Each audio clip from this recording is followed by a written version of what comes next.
And so then the further question has to be, well, where are they getting the rockets? Where are they coming from? And the logistics of what's going on. Who are we fighting on the ground? Lieutenant Colonel Daniel Davis, I want to bring in pretty quickly here.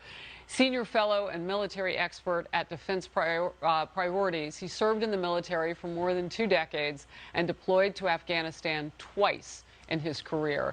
Lieutenant Colonel Davis, thanks for being with me. First of all, what do you make of this rocket situation? I mean, I'm wondering, where did they get this capability? Are we talking shoulder to air missile? What's going on?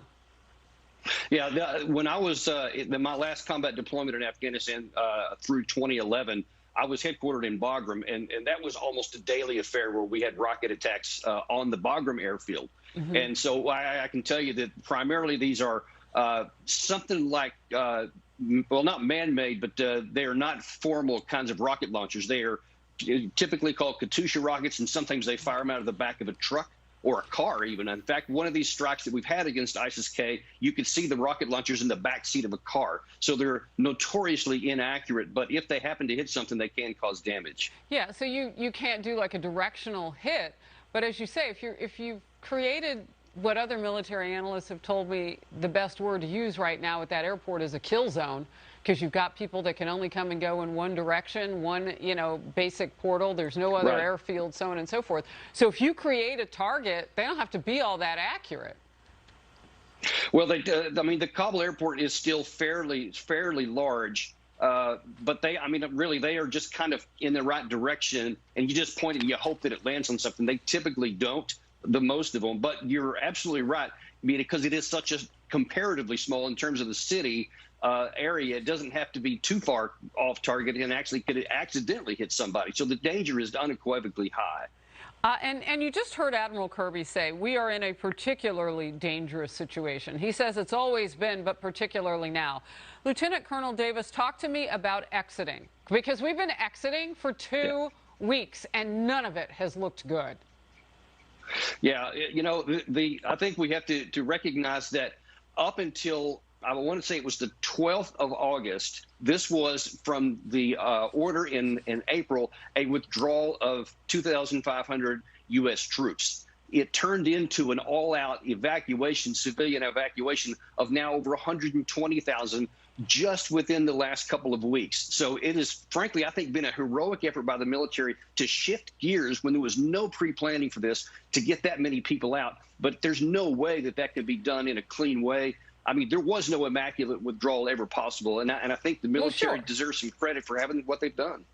Well, sure, it was never going to be perfect. And look, our military personnel is having to carry out orders that started with all sorts of difficulties because of the way that this thing was launched. And they have done a tremendous job getting 122,000 people off the ground and airlifted out of basically a continued war zone of Afghanistan.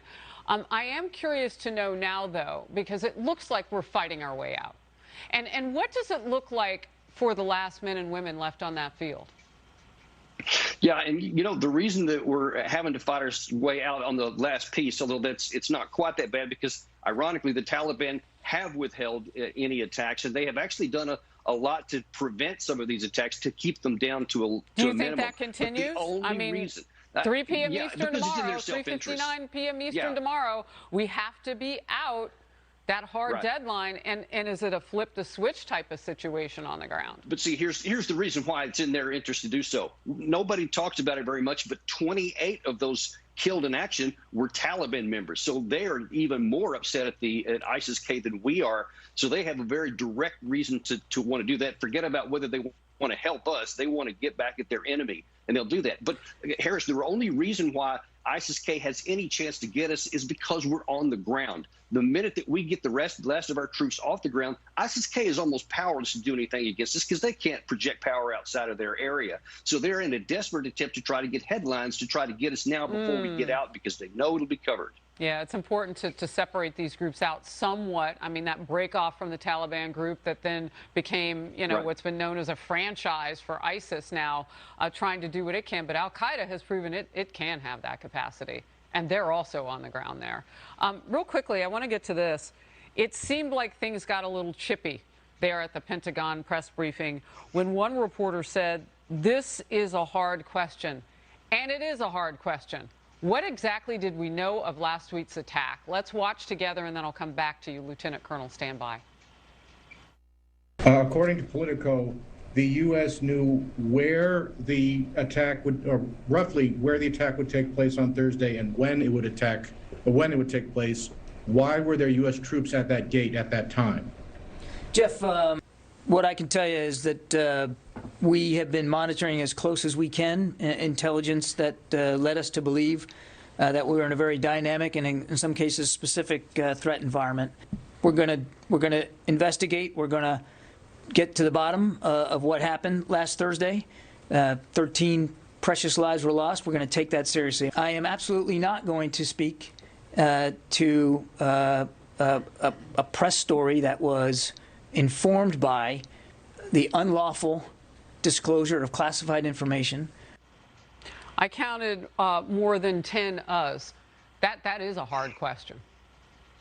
It is, but I can tell you, as one who's been in that exact situation, to where we knew there was a potential enemy attack, and yet we still had to go and do the mission. Those guys didn't have the choice to just withdraw and hide back deeper inside the airfield. They had to keep doing the mission. And of course, I can assure you that they were doing everything they could to take preventative measures. But see, the problem is that the guy who came and blew himself up is indistinguishable from all those people that were trying to get out. So we did the best we could, but in a combat environment, there's no perfect solution. And they did the best they could, but we just can't stop everything. Indistinguishable, and when you say that, I take that to mean that they are on purpose folding into the public there. Of course they are. Absolutely, 100%. Because they know that we don't want to have to touch civilians.